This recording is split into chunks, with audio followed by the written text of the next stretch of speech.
I'm Ernan Roman, president of ERDM, author of Voice of the Customer Marketing, and our company conducts specialized voice of customer research to help brands understand the customer experience expectations of their customers or prospects, and from there be able to develop customer experience strategies. So as we look at what we've learned over about 160 VOC efforts for B2B and B2C marketers like IBM or Microsoft or MassMutual, I think some of the key learnings that are really transformational, and I don't use that lightly, transformational for marketers relative to customer experience, are two key points. Number one, human data.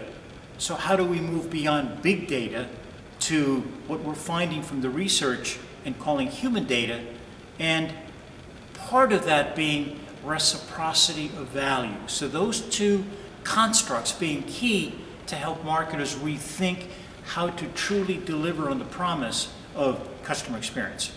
So let me talk a little bit about each. What's been coming out of the research, particularly recently, and in a way it's counterintuitive, we were surprised it was coming out of both B2B and B2C research, was the frustration that attempts at personalization, as much as people are talking about personalization, they've been falling short of what people want, whether it's B2B execs or consumers. And so when we probed, and these are hour-long interviews, when we probed, well, what should be done to correct your disappointment with personalization by major brands? The key statement was, you don't know enough about me. So you're kidding yourself with transactional data, historical data, overlay data, big data, but you don't know me as Ernan or me as Hannah. But to get you that knowledge, I'm willing to tell you more about myself if I trust you as a brand, and that will therefore guide you to deliver more personal information. So the big breakthrough that we're hearing, in spite of NSA, in spite of concerns about privacy, is the fact that consumers, B2B, B2C, are willing to give marketers the deeper level of information of them as human beings to enable them to deliver a more personalized experience. That coming in this era of data privacy is staggering. So that's huge. And so it's the difference from transactional model data to the individual data of the human being as provided by the individual. That being the layer on top of all the other traditional forms of data that consumers want to drive true personalization. That's a breathtaking statement given the concerns about privacy. Well, so that was the human data part. Yeah. The next part is reciprocity of value. So in the research we asked, well, why would you share such private either business intelligence or personal intelligence? And it was said, if we trust the brand, we will share this, so that's what we give as the consumer. As we look at it from an equation point of view, that's what we call reciprocity of value. Our expectation now of the marketer is that you will use this information very precisely to now provide the deepest possible level of personalization that I expect. And so the human data that we're willing to provide, and this is coming out of the research, is what truly are my individual needs and pain points, and I'll trust you with that. Who is involved in making the decision? So I'll tell you that so you communicate with the right person. What are the attitudinal, emotional views that we have as a company to the brand or as a consumer to the brand? And what are the media by which I want you to deliver that information? That's the human data we're willing to provide. So that's the human data, that's the reciprocity of value equation. Consumer reciprocity, business reciprocity, human data is equaling the transformation that's coming out of the research. That's the big news that's coming out of the research. The power of deep is a mom trusting a brand enough to say, let me tell you about the health of my family. So my son has this kind of a health issue. My daughter has that kind of a health issue.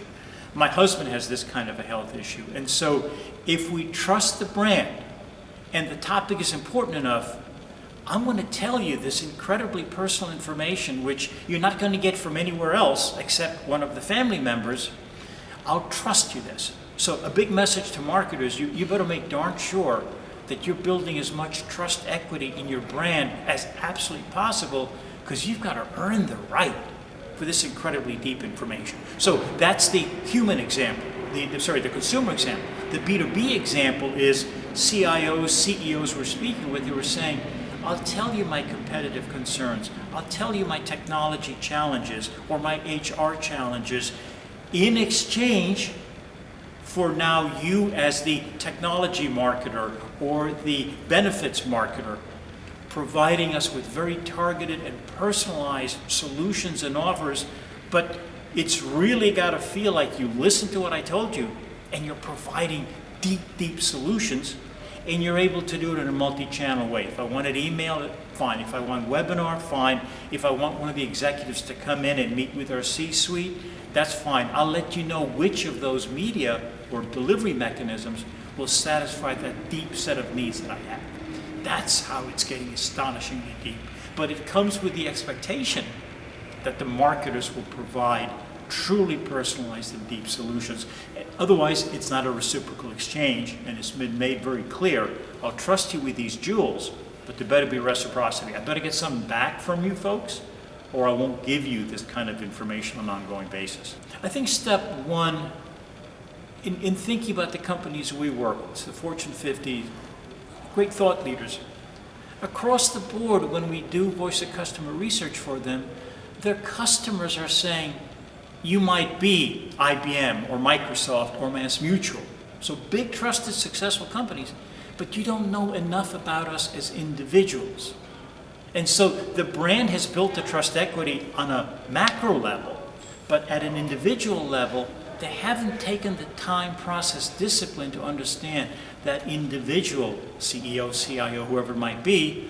And so to build trust at this next level of customer experience has got to be understanding the needs of the individual at the individual level, which means individual self-profiling, to then deliver this next level of personalization. That's the deep level of trust equity that now has to be built. I think for something like this, Hannah, it has to start at the top. This is not, there are many initiatives that are wonderful bottom up. This is not one of them. This has to be a top-down initiative. So that's point number one. So is there a CEO, president, or CMO that passionately believes in this? Secondly, that is willing to put their personal equity behind this initiative. C, this takes time. This kind of transformation takes time. So does that senior level executive believe in it enough to put their personal equity in it over a period of years?